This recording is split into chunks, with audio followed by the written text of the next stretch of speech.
الف لام را، یہ اس کتاب کی آیتیں ہیں جو حق واضح کرنے والی ہے۔ ہم نے اس کو ایسا قرآن بنا کر اتارا ہے جو عربی زبان میں ہے تاکہ تم سمجھ سکو۔ اے پیغمبر صلی اللہ علیہ وآلہ وسلم، ہم نے تم پر یہ قرآن جو وحی کے ذریعے بھیجا ہے، اس کے ذریعے ہم تمہیں ایک بہترین واقعہ سناتے ہیں، جبکہ تم اس سے پہلے اس واقعے سے بالکل بے خبر تھے۔ یہ اس وقت کی بات ہے جب یوسف علیہ السلام نے اپنے والد یعقوب علیہ السلام سے کہا تھا کہ ابا جان، میں نے خواب میں 11 ستاروں اور سورج اور چاند کو دیکھا ہے۔ میں نے دیکھا ہے کہ یہ سب مجھے سجدہ کر رہے ہیں۔ انہوں نے کہا، بیٹا، اپنا یہ خواب اپنے بھائیوں کو نہ بتانا، کہیں ایسا نہ ہو کہ وہ تمہارے لیے کوئی سازش تیار کریں، کیونکہ شیطان انسان کا کھلا دشمن ہے، اور اسی طرح تمہارا پروردگار تمہیں نبوت کے لیے منتخب کرے گا اور تمہیں تمام باتوں کا صحیح مطلب نکالنا سکھائے گا، جس میں خوابوں کی تعبیر کا علم بھی داخل ہے، اور تم پر اور یعقوب کی اولاد پر اپنی نعمت اسی طرح پوری کرے گا جیسے اس نے اس سے پہلے تمہارے 2 باپ داداؤں ابراہیم اور اسحاق پر پوری کی تھی۔ یقیناً تمہارا پروردگار علم کا بھی مالک ہے اور حکمت کا بھی مالک۔ حقیقت یہ ہے کہ جو لوگ تم سے یہ واقعہ پوچھ رہے ہیں، ان کے لیے یوسف علیہ السلام اور ان کے بھائیوں کے حالات میں بڑی نشانیاں ہیں۔ یہ اس وقت کا واقعہ ہے جب یوسف علیہ السلام کے ان سوتیلے بھائیوں نے آپس میں کہا تھا کہ یقینی طور پر ہمارے والد کو ہمارے مقابلے میں یوسف اور اس کے حقیقی بھائی بنیامین سے زیادہ محبت ہے، حالانکہ ہم ان کے لیے ایک مضبوط جھتہ بنے ہوئے ہیں۔ ہمیں یقین ہے کہ ہمارے والد کسی کھلی غلط فہمی میں مبتلا ہیں۔ اب اس کا حل یہ ہے کہ یوسف کو قتل ہی کر ڈالو یا اسے کسی اور سرزمین میں پھینک آؤ، تاکہ تمہارے والد کی ساری توجہ خالص تمہاری طرف ہو جائے، اور یہ سب کرنے کے بعد پھر توبہ کر کے نیک بن جاؤ۔ انہی میں سے ایک کہنے والے نے کہا، یوسف کو قتل تو نہ کرو، البتہ اگر تمہیں کچھ کرنا ہی ہے تو اسے کسی اندھے کنویں میں پھینک آؤ تاکہ کوئی قافلہ اسے اٹھا کر لے جائے۔ چنانچہ ان بھائیوں نے اپنے والد سے کہا کہ ابا، یہ آپ کو کیا ہو گیا ہے کہ آپ یوسف علیہ السلام کے معاملے میں ہم پر اطمینان نہیں کرتے، حالانکہ اس میں کوئی شک نہ ہونا چاہیے کہ ہم اس کے پکے خیر خواہ ہیں۔ کل آپ اسے ہمارے ساتھ تفریح کے لیے بھیج دیجیے تاکہ وہ کھائے پیے اور کچھ کھیل کود لے، اور یقین رکھیے کہ ہم اس کی پوری حفاظت کریں گے۔ یعقوب علیہ السلام نے کہا، تم اسے لے جاؤ گے تو مجھے اس کی جدائی کا غم ہوگا، اور مجھے یہ اندیشہ بھی ہے کہ کسی وقت جب تم اس کی طرف سے غافل ہو تو کوئی بھیڑیا اسے کھا جائے۔ وہ بولے، ہم ایک مضبوط جتھے کی شکل میں ہیں، اگر پھر بھی بھیڑیا اسے کھا جائے تو ہم تو بالکل ہی گئے گزرے ہوئے۔ اور پھر ہوا یہ کہ جب وہ ان کو اپنے ساتھ لے گئے اور انہوں نے یہ طے کر ہی رکھا تھا کہ انہیں ایک اندھے کنویں میں ڈال دیں گے، چنانچہ ڈال بھی دیا، تو ہم نے یوسف علیہ السلام پر وحی بھیجی کہ ایک وقت آئے گا جب تم ان سب کو جتلاؤ گے کہ انہوں نے یہ کام کیا کیا تھا، اور اس وقت انہیں پتہ بھی نہ ہوگا کہ تم کون ہو۔ اور رات کو وہ سب اپنے باپ کے پاس روتے ہوئے پہنچ گئے، کہنے لگے، ابا جی، یقین جانیے ہم دوڑنے کا مقابلہ کرنے چلے گئے تھے اور ہم نے یوسف کو اپنے سامان کے پاس چھوڑ دیا تھا، اتنے میں ایک بھیڑیا اسے کھا گیا، اور آپ ہماری بات کا یقین نہیں کریں گے چاہے ہم کتنے ہی سچے ہوں۔ اور وہ یوسف علیہ السلام کی قمیص پر جھوٹ موٹ کا خون بھی لگا کر لے آئے تھے۔ ان کے والد نے کہا، حقیقت یہ نہیں ہے، بلکہ تمہارے دلوں نے اپنی طرف سے ایک بات بنا لی ہے، اب تو میرے لیے صبر ہی بہتر ہے، اور جو باتیں تم بنا رہے ہو ان پر اللہ ہی کی مدد درکار ہے۔ اور دوسری طرف جس جگہ انہوں نے یوسف علیہ السلام کو کنویں میں ڈالا تھا، وہاں ایک قافلہ آیا۔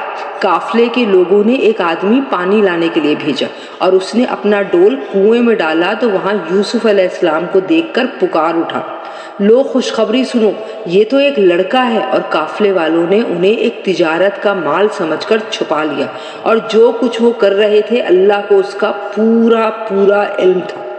اور پھر انہوں نے یوسف علیہ السلام کو بہت کم قیمت میں بیچ دیا، جو گنتی کے چند درہموں کی شکل میں تھی، اور ان کو یوسف سے کوئی دلچسپی نہیں تھی۔ اور مصر کے جس آدمی نے انہیں خریدا اس نے اپنی بیوی سے کہا کہ اس کو عزت سے رکھنا، مجھے ایسا لگتا ہے کہ یہ ہمیں فائدہ پہنچائے گا، یا پھر ہم اسے بیٹا بنا لیں گے۔ اس طرح ہم نے اس سرزمین میں یوسف کے قدم جمائے تاکہ انہیں باتوں کا صحیح مطلب نکالنا سکھائیں، اور اللہ کو اپنے کام پر پورا قابو حاصل ہے، لیکن بہت سے لوگ نہیں جانتے۔ اور جب یوسف علیہ السلام اپنی بھری جوانی کو پہنچے تو ہم نے انہیں حکمت اور علم عطا کیا، اور جو لوگ نیک کام کرتے ہیں ان کو ہم اسی طرح بدلہ دیتے ہیں۔ اور جس عورت کے گھر میں وہ رہتے تھے اس نے ان کو ورغلانے کی کوشش کی اور سارے دروازوں کو بند کر دیا۔ کہنے لگی آ بھی جاؤ۔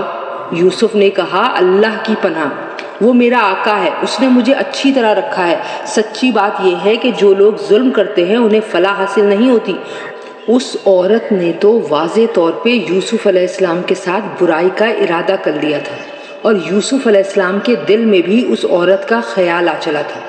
اگر وہ اپنے رب کی دلیل کو نہ دیکھ لیتے، ہم نے ایسا اس لیے کیا تاکہ ان سے برائی اور بے حیائی کا رخ پھیر دیں۔ بے شک وہ ہمارے منتخب بندوں میں سے تھے۔ اور دونوں آگے پیچھے دروازے کی طرف دوڑے، اور اس کشمکش میں اس عورت نے ان کی قمیص کو پیچھے کی طرف سے پھاڑ ڈالا۔ اتنے میں دونوں نے اس عورت کے شوہر کو دروازے پر کھڑا پایا۔ اس عورت نے فوراً بات بنانے کے لیے اپنے شوہر سے کہا کہ جو کوئی تمہاری بیوی کے ساتھ برائی کا ارادہ کرے اس کی سزا اس کے سوا اور کیا ہے کہ اسے قید کر دیا جائے یا کوئی اور دردناک سزا دی جائے۔ یوسف علیہ السلام نے کہا یہ خود تھیں جو مجھے ورغلا رہی تھیں۔ اور اس عورت کے خاندان ہی میں سے ایک گواہی دینے والے نے یہ گواہی دی کہ اگر یوسف کی قمیص سامنے کی طرف سے پھٹی ہو تو عورت سچ کہتی ہے اور وہ جھوٹے ہیں، اور اگر ان کی قمیص پیچھے کی طرف سے پھٹی ہے تو عورت جھوٹ بولتی ہے اور یہ سچے ہیں۔ پھر جب شوہر نے دیکھا کہ ان کی قمیص پیچھے سے پھٹی ہے تو اس نے کہا کہ یہ تم عورتوں کی مکاری ہے، واقعی تم عورتوں کی مکاری بڑی سخت ہے۔ یوسف علیہ السلام تم اس بات کا کچھ خیال نہ کرو، اور اے عورت تم اپنے گناہ کی معافی مانگ، یقینی طور پر تو ہی خطا کار تھی۔ اور شہر میں کچھ عورتیں یہ باتیں کرنے لگیں کہ عزیز کی بیوی اپنے نوجوان غلام کو ورغلا رہی ہے، اس نوجوان کی محبت نے اسے فریفتہ کر لیا ہے۔ ہمارے خیال میں تو یقینی طور پر وہ کھلی گمراہی میں مبتلا ہے۔ چنانچہ جب اس عزیز کی بیوی نے ان عورتوں کے مکر کی یہ بات سنی تو اس نے پیغام بھیج کر انہیں اپنے گھر بلوا لیا اور ان کے لیے ایک تکیوں والی نشست تیار کی، اور ان میں سے ہر ایک کے ہاتھ میں ایک چاقو دے دیا، اور یوسف علیہ السلام سے کہا کہ ذرا باہر نکل کر ان کے سامنے آ جاؤ۔ اب جوان عورتوں نے یوسف علیہ السلام کو دیکھا تو انہیں حیرت انگیز حد تک حسین پایا، اور ان کے حسن سے مبہوت ہو کر اپنے ہاتھ کاٹ ڈالے اور بول اٹھیں کہ ماشاءاللہ یہ شخص کوئی انسان نہیں ہے، ایک قابل تکریم فرشتے کے سوا یہ کچھ اور نہیں ہو سکتا۔ عزیز کی بیوی نے کہا اب دیکھو یہ ہے وہ شخص جس کے بارے میں تم نے مجھے طعنے دیے تھے۔ یہ بات واقعی سچ ہے کہ میں نے اپنا مطلب نکالنے کے لیے اس پر ڈورے ڈالے، مگر یہ بچ نکلا، اور اگر یہ میرے کہنے پر عمل نہیں کرے گا تو اسے قید ضرور کیا جائے گا اور یہ ذلیل ہو کر رہے گا۔ یوسف علیہ السلام نے دعا کی کہ یا رب یہ عورتیں مجھے جس کام کی دعوت دے رہی ہیں اس کے مقابلے میں قید خانہ مجھے زیادہ پسند ہے، اور اگر تو نے مجھے ان کی چالاکیوں سے محفوظ نہ کیا تو میرا دل بھی ان کی طرف کھنچنے لگے گا، اور جو لوگ جہالت کے کام کرتے ہیں ان میں بھی شامل ہو جاؤں گا۔ چنانچہ یوسف علیہ السلام کے رب نے ان کی دعا قبول کی اور ان عورتوں کی چالوں سے انہیں محفوظ رکھا۔ بے شک وہی ہے جو ہر بات سننے والا، ہر چیز جاننے والا ہے۔ پھر ان لوگوں نے یوسف علیہ السلام کی پاک دامنی کی بہت سی نشانیاں دیکھ لینے کے بعد بھی مناسب یہی سمجھا کہ انہیں ایک مدت تک قید خانے میں بھیج دیں، اور یوسف علیہ السلام کے ساتھ 2 اور نوجوان قید خانے میں داخل ہوئے۔ ان میں سے ایک نے ایک دن یوسف علیہ السلام سے کہا کہ میں خواب میں اپنے آپ کو دیکھتا ہوں کہ میں شراب نچوڑ رہا ہوں اور دوسرے نے کہا کہ میں خواب میں یوں دیکھتا ہوں کہ میں نے اپنے سر پر روٹی اٹھائی ہوئی ہے اور پرندے اس میں سے کھا رہے ہیں، ذرا ہمیں اس کی تعبیر بتاؤ، ہمیں تم ایک نیک آدمی نظر آتے ہو۔ یوسف علیہ السلام نے کہا، جو کھانا تمہیں قید خانے میں دیا جاتا ہے وہ ابھی آنے نہیں پائے گا کہ میں تمہیں اس کی حقیقت بتاؤں گا۔ یہ اس علم کا حصہ ہے جو میرے پروردگار نے مجھے عطا فرمایا ہے، اور یہ اس علم کا صرف ایک حصہ ہے، مگر اس سے پہلے میری ایک بات سنو۔ بات یہ ہے کہ میں نے ان لوگوں کا دین چھوڑ دیا ہے جو اللہ پر ایمان نہیں رکھتے اور جو آخرت کے منکر ہیں، اور میں نے اپنے باپ دادا ابراہیم، اسحاق اور یعقوب کے دین کی پیروی کی ہے۔ ہمیں یہ حق نہیں ہے کہ اللہ کے ساتھ کسی بھی چیز کو شریک ٹھہرائیں۔ یہ توحید کا عقیدہ ہم پر اور تمام لوگوں پر اللہ کے فضل کا حصہ ہے، لیکن اکثر لوگ اس نعمت کا شکر ادا نہیں کرتے۔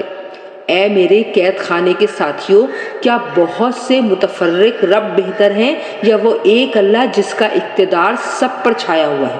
اس کے سوا جس کی تم عبادت کرتے ہو ان کی حقیقت چند ناموں سے زیادہ نہیں ہے جو تم نے اور تمہارے باپ داداؤں نے رکھ لیے ہیں۔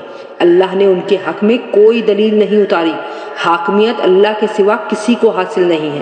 اسی نے یہ حکم دیا ہے کہ اس کے سوا کسی کی عبادت نہ کرو۔ یہی سیدھا دین ہے، لیکن اکثر لوگ نہیں جانتے۔ اے میرے قید خانے کے ساتھیوں، اب اپنے خوابوں کی تعبیر سنو۔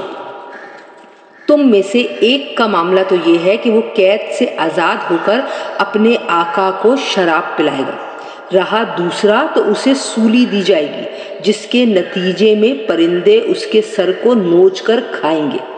جس معاملے میں تم پوچھ رہے تھے اس کا فیصلہ اسی طرح ہو چکا ہے، اور ان دونوں میں سے جس کے بارے میں ان کا گمان تھا کہ وہ رہا ہو جائے گا، اس سے یوسف علیہ السلام نے کہا کہ اپنے آقا سے میرا بھی تذکرہ کر دینا۔ پھر ہوا یہ کہ شیطان نے اس کو یہ بات بھلا دی کہ وہ اپنے آقا سے یوسف علیہ السلام کا تذکرہ کرتا۔